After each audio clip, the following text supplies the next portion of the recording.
Повече от 10 часа продължи обсъждането на златодобива край Крумовград. Фирмата инвеститор иска да извлича метал от открит рудник, но предложението има своите противници. Тая природа, Натура 2000, ще бъде унищожена. И животни, и птици, и хора плюс това.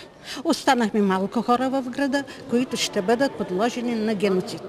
На противоположното мнение са хората, които искат нови работни места. Категорично съм за златодобива, защото ще даде нов тласък за развитието на града. От фирмата инвеститори обещават над 350 работни места и постъпления в местната икономика за близо 150 милиона долара.